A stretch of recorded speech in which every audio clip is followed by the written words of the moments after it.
하나님의 말씀 야고보서 3장 2절로 3절 말씀 같이 읽도록 하겠습니다.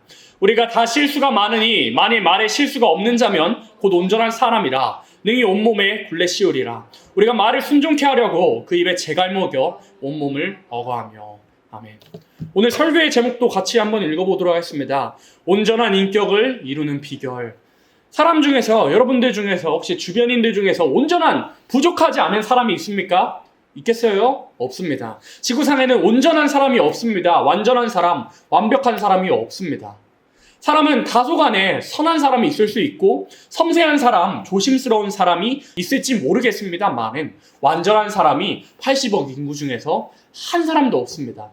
다 자기만의 결핍과 실수들과 부족한 점들을 가지고 살아가는 게 사람의 모습일 것입니다. 그러나 주님 다시 오실 때에는 완전한 사람을 찾으십니다. 완전한 사람, 죄 없는 사람을 찾으십니다. 주님께서 처음에 오셨을 때 이 세상 가운데 죄는 없으시되 죄의 모양이 있으신 그런 사람의 모습을 입고 오셨을 때는 죄인을 부르셔서 의롭다 하여 주시고 용서하러 오셨습니다. 그러나 다시 오실 때에는 죄인을 부르러 오는 게 아니라 완전한 사람, 의로운 사람, 의인을 부르러 오시는데 우리가 오늘날까지는 다소간에 실수를 하며 많은 죄악들을 범하며 살아가는 것이 우리들의 모습일 겁니다.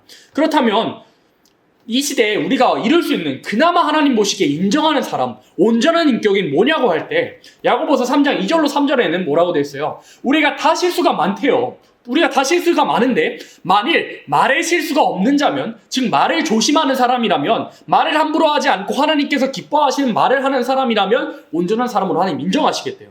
그래서 그 뒷구절 보면은 야고보서 3장 6절 보면 어떤 말씀이 나오냐면 혀는 곧 불이요 불의의 세계라. 혀는 우리 지체 중에서 온몸을 더럽히고 생의 바퀴를 불사르나니 그 사르는 것이 지옥불에서 나느니라. 이렇게 말씀하십니다.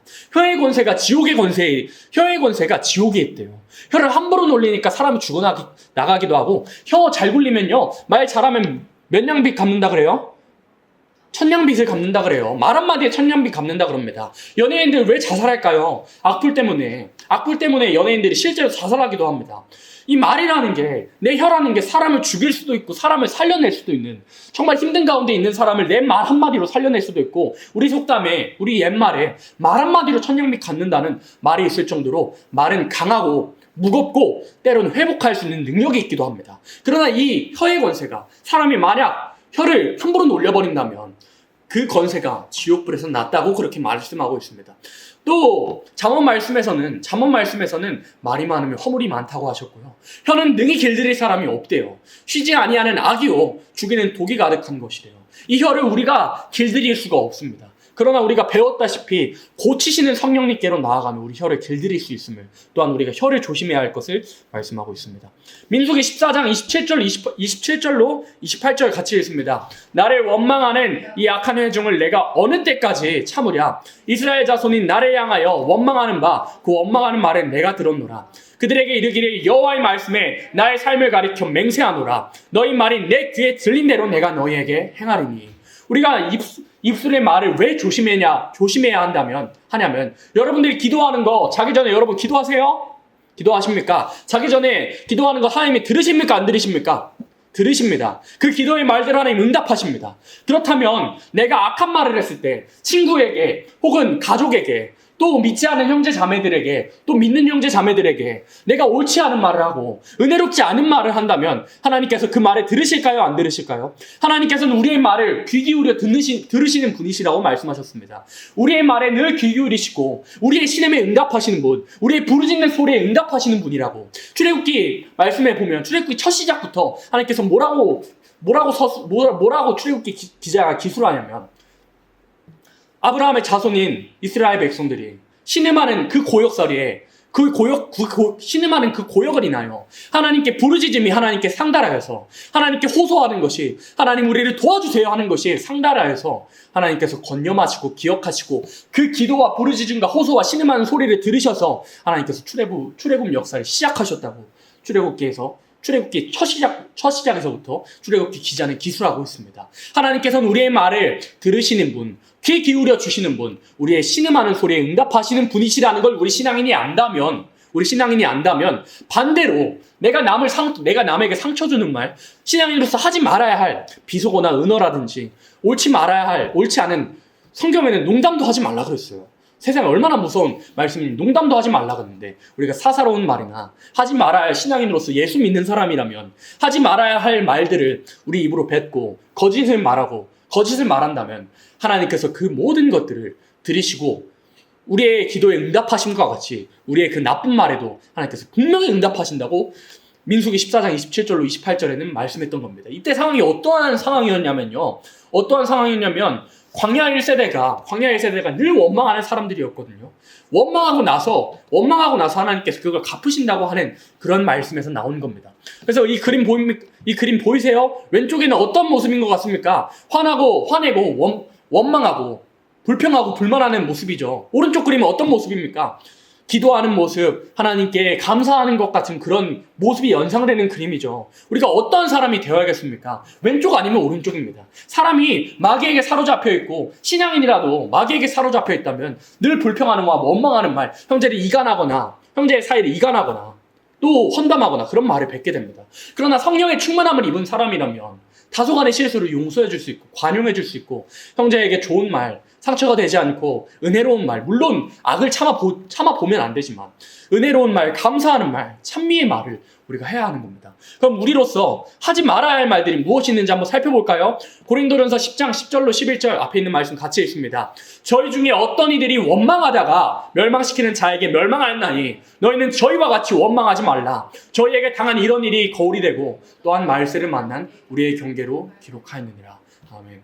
광야 1세대가 실질적으로 쓰러졌던 가장 큰 원인이 무엇이었냐면 따라합니다. 원망과 불평 때문에 불만 때문에 결국은 쓰러졌습니다. 그래서 유다서 말씀에서도 마지막 때 긍휼 없는 심판이 기다리고 있는데 긍휼 없는 심판에서 긍휼을 받을 사람이 어떠한 사람이냐 할 때 원망과 불평과 시비가 없는 사람이어야만이 마지막 때 긍휼을 얻을 수 있다고 말씀하고 있는 겁니다.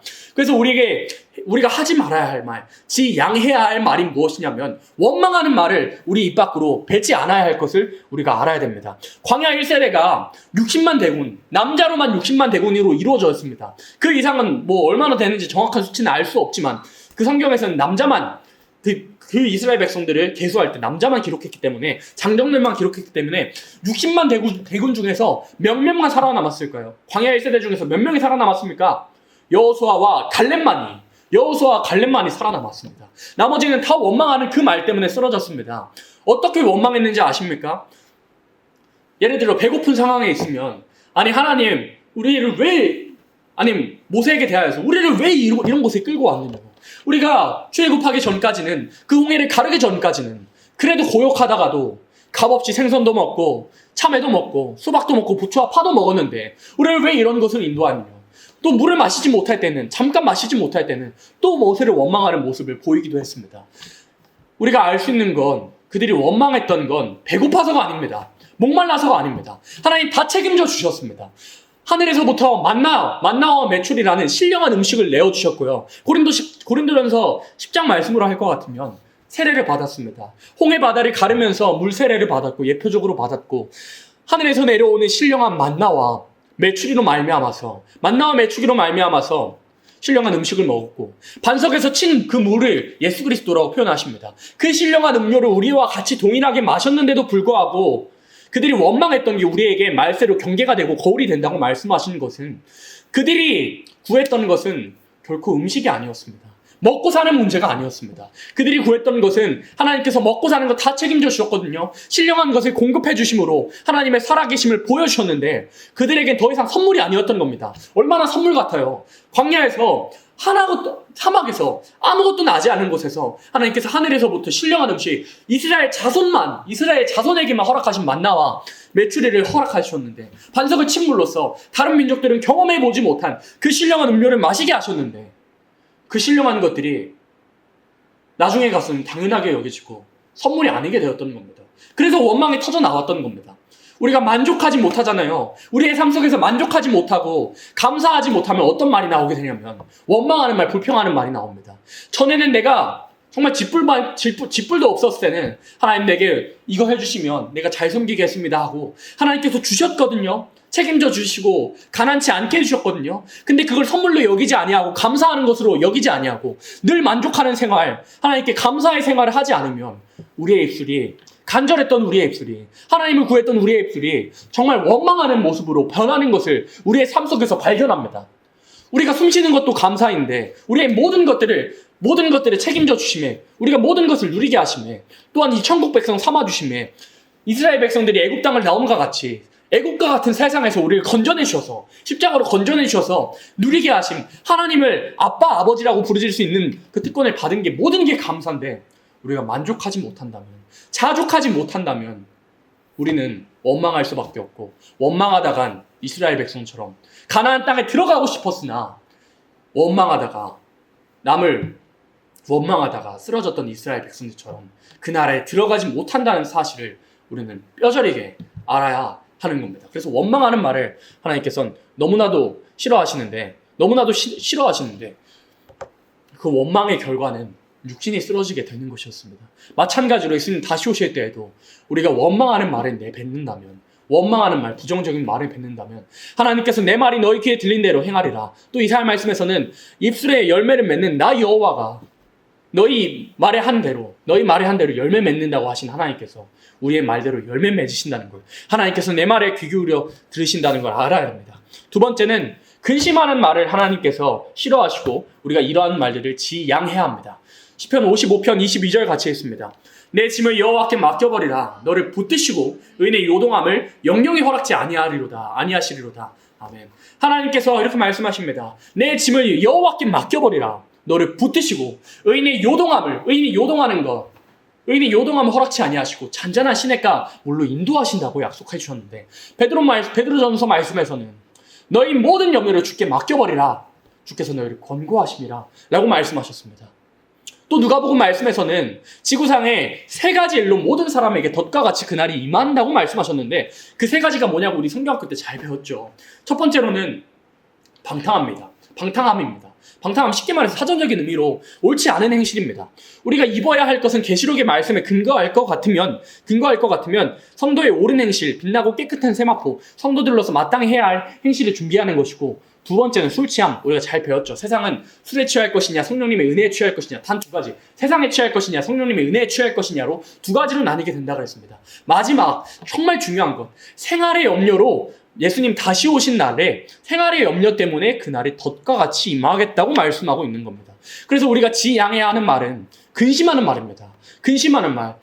마지막 때 세상이 이렇게 되는데, 세상이 이렇게 악한 정치인이 세워졌는데, 세상이 이렇게 앞으로 먹고 살기 힘들어질 텐데 어떻게 해야 하지? 하면서 근심하고 염려하는 것들, 그런 모든 것들 하나님이 들으신다고 말씀하셨습니다. 우리가 해야 할 근심, 분명히 근심하지 말라 그랬거든요. 우리가 해야 할 거룩한 근심이 회개밖에 없습니다. 내 인격이 아직 고쳐지지 않는 것 때문에, 그것 때문에 근심하는 것 외에는 근심하지 말라고, 두려워하는 것 분명히 죄라 그랬습니다. 성경에 두려워하지 말라는 말이 몇 번 나올까요? 자, 문주에게 갑자기 물어보겠습니다. 두려워하지 말라는 말 몇 번 나올 것 같아요? 성경에? 정말 많이 나오죠.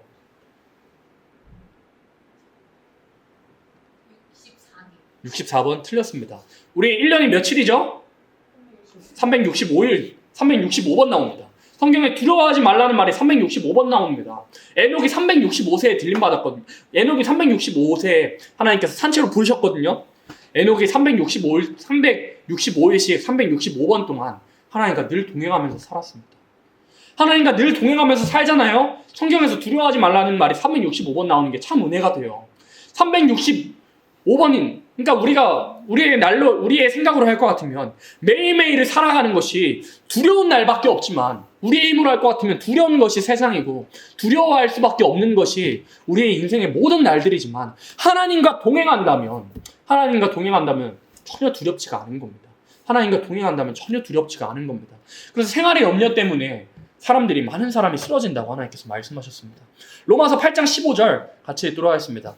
너희는 다시 무서워하는 종의 영을 받지 아니하였고 양자의 영을 받았으므로 아바 아버지라 부르짖느니라. 여기서 아바는 아빠라고 부를 수 있는 권리를 받았다고 하시는 겁니다. 너희는 하나님께 은혜를 받아서, 아들을 보내신 그 사랑을 받아서 무서워하는 마귀의 종된 영을 받지 아니하였고 양자의 영을 받았대요. 하나님의 양아들 되는, 양딸 되는 영을 받았습니다. 그 권세를 받았습니다. 그래서 우리는 하나님을 뭐라 부르짖는다고요? 아빠, 아버지라고 부르짖습니다. 우리가 무엇을 두려워할까요? 천지 만물을 창조하시고 지금 이 시간에서 다스리고 계시는 주님, 그런 주님이 우리의 아빠라는데, 우리의 아버지라는데 우리는 조금도 근심할 필요가 없는 겁니다. 세상에서 노아의 물심판이 결정적으로 왜 일어났는지 아십니까? 베드로후서에선 이렇게 말씀하고 있습니다. 베드로후서 3장 4절 6절 앞에 있는 말씀 봅니다. 같이 있습니다. 가로되 주의 강림하신다는 약속이 어디 있느뇨? 조상들이 잔으로부터 만물이 처음 창조할 때와 같이 그냥 있다 하니 이는 하늘이 옛적부터 있는 것과 땅이 물에서 나와 물로 성립한 것도 하나님의 말씀으로 된 것을 저희가 불어 잊으려 함이로라. 이로 말미암아 그때 세상은 물에 넘침으로 멸망하였을 때. 아멘.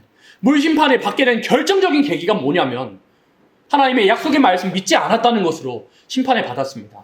요한복음 말씀에서도 하나님께서 세상을 왜 불로 확 쓸어버리시느냐. 하나님께서 분명히 언약의 말씀대로 행하시고 그 약속대로 지켜나가시는 신실하신 분이시라고 말씀하셨는데, 사람이 신실하신 하나님의 말씀 믿지 않고 순종하지 않고 따라가지 않으므로 물심판이 일어났고, 그와 같이 인자의 임함은 노아의 때와 같다고 말씀하신 것처럼 마지막 때 불심판도 동일하게 그렇게 역사가 진행이 되는 겁니다. 우리가 하나님의 말씀 믿지 않는다면, 근심하는 말, 염려하는 말, 의심하는 말을 뱉는다면 하나님께서 우리의 모든 것을 아시는 주님, 그 염려하는 말대로 염려하는 상황을 우리 앞에 펼쳐지게 하신다는 것을 우리 신앙인으로는 알아야 합니다. 자, 여기 앞에 있는 글씨 같이 읽어봅니다. 염려는 대상 자체를 수치스럽게 합니다. 이게 뭔 말이냐면, 예를 들어 우리 은주가 엄청난 서울대 정형외과 주치의입니다. 근데 헌진이가 오른다리가 부러져 버렸어요. 오른다리가 부러졌는데 진료를 보고 있는데 우리 은주가 이렇게 되셨군요, 이렇게 치료를 받아야 될 것 같습니다 하고 있는데, 헌진이가 유명한 주치의 은주 앞에서 폰을 찾아보면서 오른다리가 부러졌을 때는 어떻게 해야 되나요? 하고 나무위키를 찾아본다거나 지식인을 찾아보고 있으면 주치의인 은주 입장에서는 어떻겠어요? 얘 지금 도대체 뭐 하는 거지? 나 우리나라에서 제일 가는 주치의인데, 제일 가는 의사인데 얘 도대체 뭐 하는 거지? 라는 수치심이 들지 않겠어요? 마찬가지로 하나님 앞에서 세상을 창조하시고 다스리시고 지금도 이끌어 가시는 신실하신 하나님 앞에서 우리를 책임져 주시겠다는데, 우리에게 축복 내리시겠다는데, 믿고 따라오기만 한다면, 순종하기만 한다면 모든 것 책임져 주시겠다는데, 우리가 그런 하나님 앞에서 염려하고 근심한다면 하나님의 그 감정, 하나님의 그 기분이 어떠시겠어요? 수치스럽지 않겠습니까? 우리가 그렇다는 걸 알고 염려하는 말, 근심하는 말을 그쳐야 할 것입니다. 그럼 반대로 우리가 해야 할 말은 감사의 말, 또 하나님을 믿는 그러한 말이 되어야겠죠. 세 번째 말은 아주 중요합니다. 세 번째 뭐입니까? 험담하고 이간하는 말을 조심해야 됩니다. 험담하고 이간하는 말 조심해야 됩니다. 잠언 6장 16절로 19절 같이 있습니다. 여호와의 미워하시는 것 곧 그 마음에 싫어하시는 것이 6, 7가지니 곧 교만한 눈과 거짓된 혀와 무죄한 자의 피를 흘리는 손과 악한 계교를 꾀하는 마음과 빨리 악으로 달려가는 말과 거짓을 말하는 망령된 증인과 및 천재 사이를 이간하는 자니라. 아멘. 험담하는 말, 이간하는 말을 조심하라고 하나님께서 이것을 너무나도 미워하신다고, 정말로 미워하신다고 말씀하고 있습니다. 하나님께서 싫어하시고 미워하시는 말은 험담하는 말입니다. 남의 사이를 이간하는, 남의 사이를 멀어지게 하고 험담하는, 쉽게 말해서 뒷담화하는 것을 하나님 너무나도 싫어하신대요. 잠언 말씀에 너무나도 싫어하시고 미워하신대요. 어떤 사람들이 이렇게 묻는 사람들도 있습니다. 초대교회에 바울의 손수건만 갖다 대도 병자들이 낫고, 정말 놀라운 능력과 이적과 기사를 하나님께서 보여주셨잖아요. 근데 오늘날 이 시대에는 왜 초대교회와 같은 성령의 능력과 이적과 기사가 나타나지 않을까요? 라고 묻는 사람이 있습니다. 왜 그러겠어요? 답은 간단합니다. 주님은 우리의 입술의 말을 들으시고, 믿음의 사람의 말을 들으시고, 입술의 말대로, 그 열매대로, 입술의 말대로 성령께서 역사하시고, 그래서 바울이나 베드로 같은 경우를 보면 내가 가진 은과금은 내게 없으나 예수의 이름으로 일어나라고 하면 일어났거든요. 그러나 그렇게 능력을 우리의 입술을 빌려서 성령님께서 능력을 펼쳐주셔야 되는데, 그 도구인 나의 입술이 성령님께서 역사해 주셔야 할 입술을 이뤄야 할 나의 입술이 남을 험담하거나 다니고 남을 이간하는데 주력을 두고 있는 나의 입술이라면 성령님께서 나의 입술을 통해서 능력과 이적과 기사를, 놀라우신 일들을, 또한 말씀을 전하는 것을, 생명의 말씀을 밝히는 것을 내 입술을 통해서 사용하실 수가 있겠느냐 이 말입니다.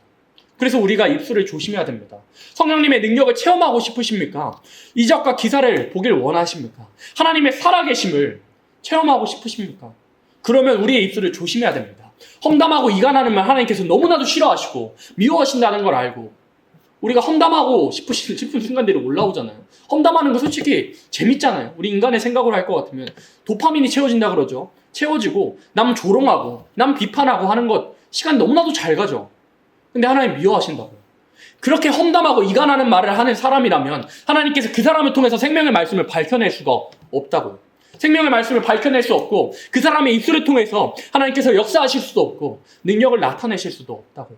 그래서 오늘 이 시간이라는 날에도 성령의 능력과 초대교회의 그런 아름다운 멋진 또 생명들이 살아나는 그런 이적들을 체험할 수 있습니다. 단 우리의 입술이 험담하거나 이간하는 말이나 더러운 입술이 되지 않았을 때만, 우리의 입술이 깨끗하고 정결해질 때만 하나님께서 우리의 입술을 통해서 역사하신다는 것을 우리의 삶 속에서 느끼고 체험하는 사람들이 되어야 됩니다. 그래서 험담하고 이간하는 말, 쉽게 말해서 뒷담화를 멈춰야 된다는 것을 우리가 알아야 됩니다.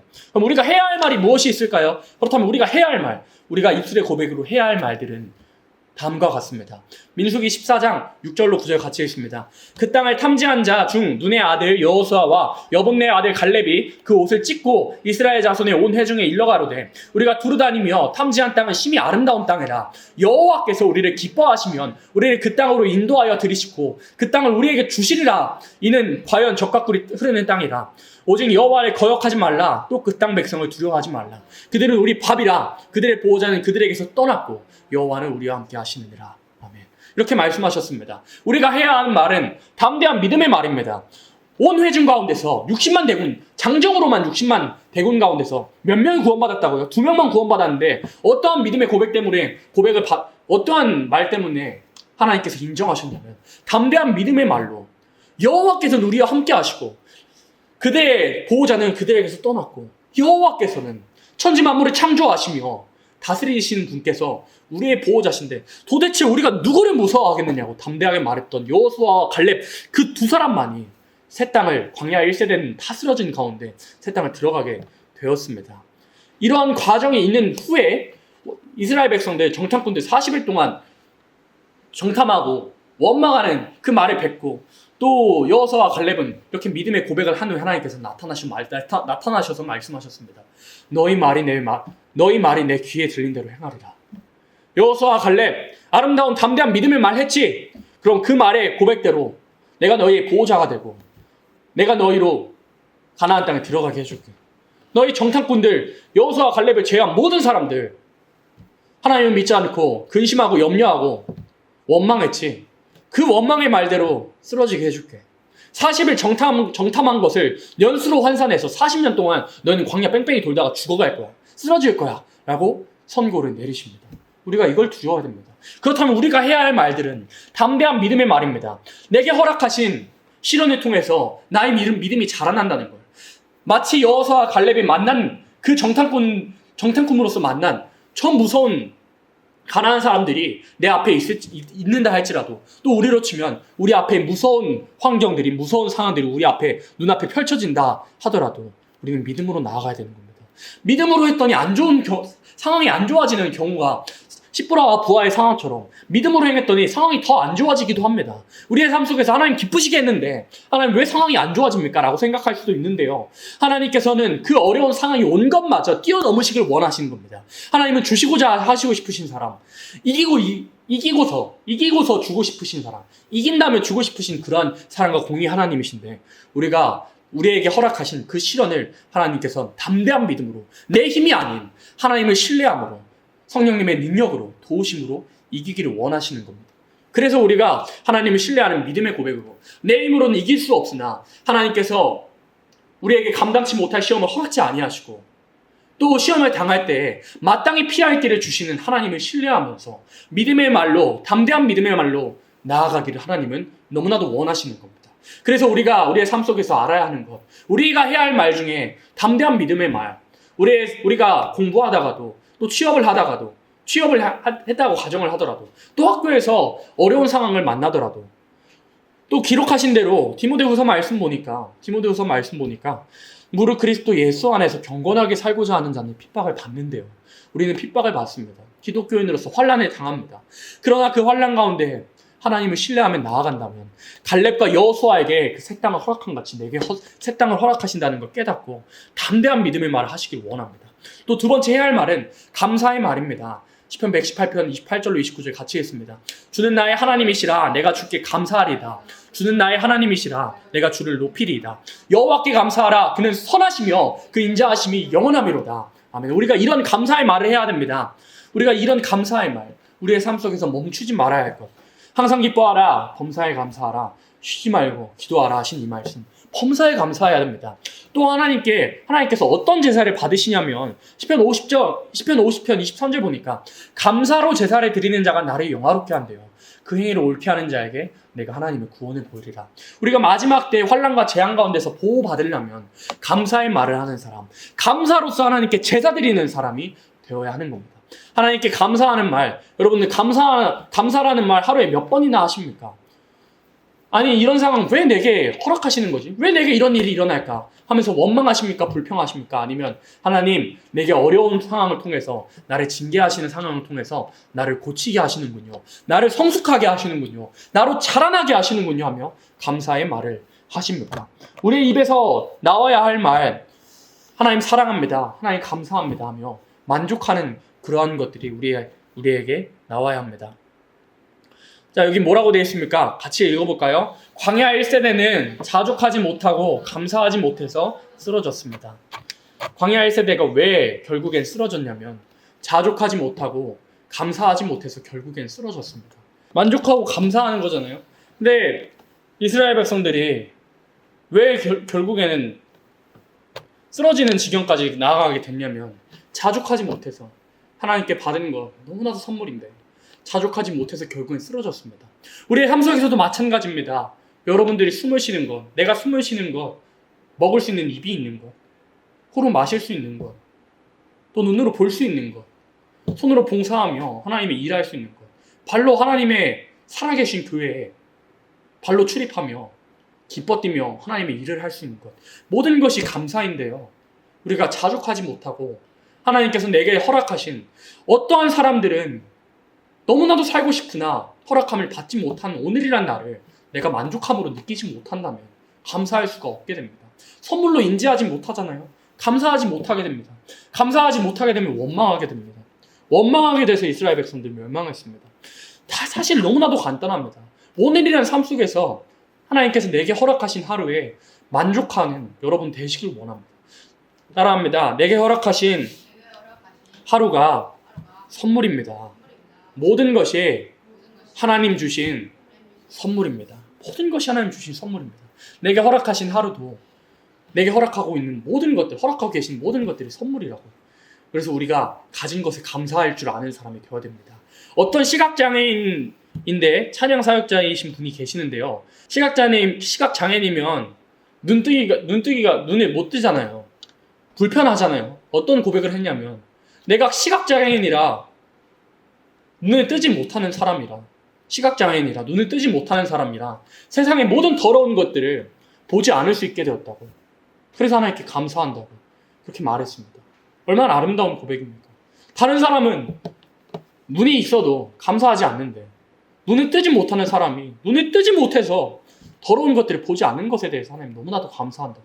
내 영혼이 그런 곳에 타격받지 않는 것으로 너무나도 감사하는 그런 아름다운 말을 남겼던 것이 제가 기억에 남는데요. 우리가 신앙인으로서 이러한 사람이 되어야 됩니다. 내가 왜 저걸 더 갖지 못할까? 내게 왜 더 안 주실까? 라고 하는 게 아니라 하나님 내게 허락하신 모든 것들이 내게 더 주셔도 감사하지만 내게 허락하신 모든 것들을 감사로 나열하기에도 너무나도 벅찹니다. 하나님 믿음의 고백들 우리에게 있기를 원합니다. 마지막인데요. 우리가 해야 할 말 무엇일까요? 가장 많이 해야 할 말 회개입니다. 하나님 잘못했습니다 하는 말을 하나님은 듣길 원하십니다. 시편 51편 1절 말씀 같이 읽습니다. 하나님이여 주의 인자를 쫓아 나를 긍휼히 여기시며 주의 많은 자비로 쫓아 내 죄가를 도말하소서. 아멘. 어떤 상황이라고 되어 있어요?